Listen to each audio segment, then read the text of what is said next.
Saat ini, Indonesia menghadapi permasalahan dalam aspek konsumsi makanan serta degradasi lahan. Salah satu permasalahan di negara kita adalah ancaman krisis pangan. Berdampak dari terjadinya peperangan antara Rusia dan Ukraina, di mana 30% ekspor gandum dunia berasal dari kedua negara tersebut. Indonesia sendiri merupakan importir gandum dari Rusia. Tak hanya itu, rantai pasokan pupuk juga terganggu karena Rusia menjadi produsen terbesar pupuk dunia. Oleh sebab itu, Organisasi Pangan Dunia atau FAO memprediksi adanya 47 juta orang di dunia terkena dampak krisis pangan. Salah satu cara untuk mengatasi ancaman krisis pangan adalah dengan mengoptimalkan pertanian di Indonesia. Indonesia memiliki 68,3 juta hektar lahan agrikultur. Dari lahan seluas itu, seharusnya dapat mencukupi kebutuhan pangan seluruh masyarakat Indonesia. Namun pada faktanya, Indonesia masih mengandalkan impor untuk mencukupi kebutuhan pangan. Salah satu sebabnya adalah penurunan kualitas tanah di Indonesia. Kualitas tanah dipengaruhi oleh kebiasaan petani dalam penggunaan pupuk kimia. Padahal, pupuk kimia berdampak negatif bagi tanah dalam jangka waktu panjang. Di tengah isu ancaman krisis pangan, ternyata menurut Economics Intelligence Unit, Indonesia menjadi negara terbesar kedua penghasil sampah makanan di dunia. Pada tahun 2030, proyeksi sampah makanan di Indonesia mencapai 88,6 juta metrik ton. Berdasarkan data tahun 2019 hingga 2021, memperlihatkan bahwa sampah makanan menyumbang porsi paling besar di antara sampah lainnya. Padahal, studi Bappenas menyatakan bahwa sampah makanan ini berdampak pada kerugian ekonomi hingga setara dengan 4 hingga 5% PDB Indonesia. Selain berdampak pada perekonomian, sampah makanan juga memberi efek buruk bagi lingkungan. Selama periode 2000 hingga 2019, timbunan sampah makanan menghasilkan gas rumah kaca sebesar 1.702,9 megaton setara CO2. Dari permasalahan ancaman krisis pangan, penumpukan sampah makanan, hingga penurunan kualitas tanah di Indonesia, maka kami dari Universitas Brawijaya mempersembahkan sebuah produk Tanduraja, pupuk organik ekoenzim sebagai pemanfaatan sampah makanan organik. Tanduraja merupakan pupuk organik cair yang berasal dari hasil fermentasi sisa sayuran dan buah-buahan. Proses pembuatan Tanduraja dimulai dengan mempersiapkan alat dan bahan berupa botol mineral, air, sisa sayuran dan buah-buahan, gula merah, serta bakteri EM4. Setelah semuanya siap, langkah selanjutnya adalah mengisi botol mineral dengan air. Kemudian dilanjutkan dengan memasukkan sisa sayuran. Setelah itu dilanjutkan dengan memasukkan gula merah.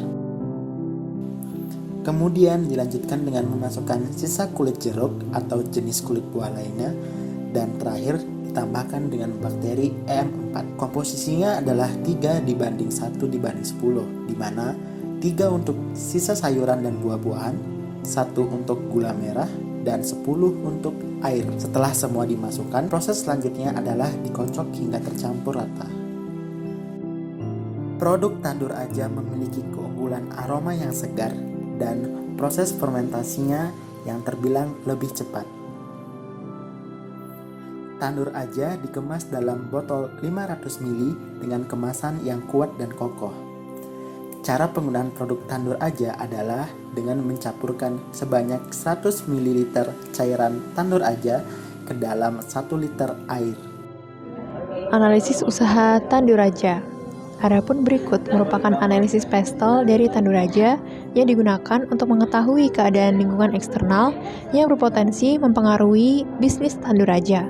Guna menunjukkan kelebihan produk Tanduraja kepada pelanggan, kami melakukan pendekatan dengan menggunakan analisis value proposition sebagai berikut. Kemudian terdapat pula bisnis model dari Tanduraja yang mana key activities terdiri dari pengambilan dan pemilihan organic food waste, produksi pupuk ekoenzim, pengemasan produk, dan pemasaran produk. Dengan key partner dalam rangka menyukseskan operasional usaha adalah rumah makan, pabrik produksi makanan, dan Freshmart. Strategi dalam memasarkan produk Tanduraja berfokus pada penciptaan diferensiasi, branding melalui penciptaan produk, penerapan marketing mix 4P, dan pendekatan segmenting, targeting, dan positioning. Dalam operasionalnya, Tandu Raja dijalankan oleh satu CEO, satu COO, dan satu CFO, dan satu orang staf dengan pendelegasian kerja yang sesuai dengan standar yang berlaku.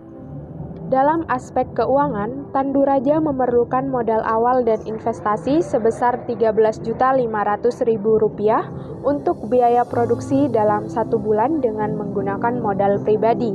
Dalam setahun produksi, Tandu Raja dapat mencapai omset sebesar Rp237.600.000. Tandu Raja akan mengalami titik impas ketika sudah menjual produk sejumlah 876 botol dengan harga pokok produksi sebesar Rp9.958 dan harga jual sebesar Rp15.000 dengan margin profit 34%.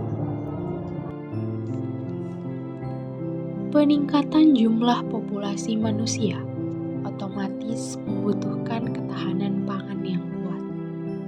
Dampaknya, pemenuhan pangan memicu intensifikasi pertanian dengan pemberian pupuk kimia dan pestisida yang tinggi, hingga penanaman varietas tanaman yang rakus hara. Jika ini terjadi terus-menerus, kualitas tanah pertanian akan mengalami penurunan.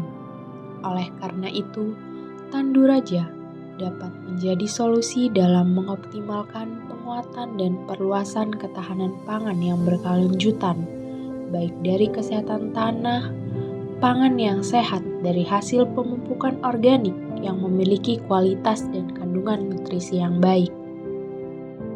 Kami harap Tandu Raja dapat meningkatkan produksi pertanian baik dari kualitas maupun kuantitas, mengurangi pencemaran lingkungan, serta mendorong peningkatan produksi sektor pertanian untuk menjamin ketersediaan pangan yang adil dan merata. Tandu Raja, pupuk ramah lingkungan dalam mewujudkan ketahanan pangan.